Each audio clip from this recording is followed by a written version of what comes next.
قارون کا حضرت موسیٰ علیہ السلام پر تہمت لگانا۔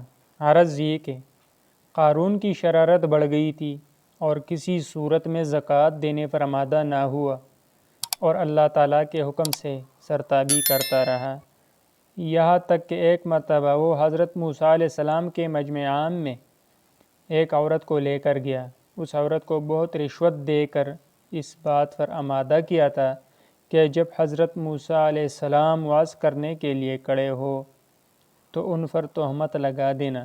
چنانچہ ایک دن جب موسیٰ علیہ السلام زنا کی حد بیان کر رہے تھے تو قارون نے کھڑے ہو کر دریافت کیا کہ اے موسیٰ، اگر آپ بھی اس پہلی خطیئے کے مرتکب ہو تو کیا سزا سے مستحق ہوں گے؟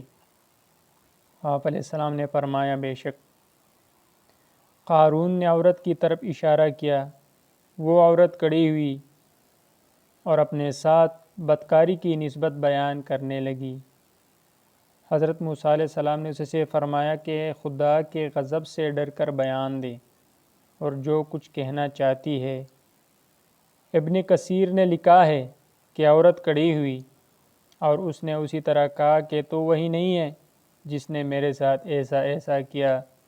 تو حضرت موسیٰ علیہ السلام کام اٹھے اور 2 رکعت نماز ادا کی اور پھر عورت کی طرف متوجہ ہوئے اور فرمایا کہ اس خدا کی قسم جس نے سمندر میں سے راستہ دیا اور تیری قوم کو فرعون کے مظالم سے نجات دی اور پھر بہت سے احسانات کیے، تو جو سچا واقعہ ہے اسے بیان کر۔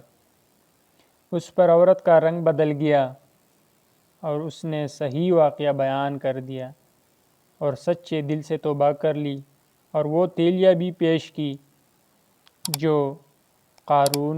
جس پر قارون کی مہر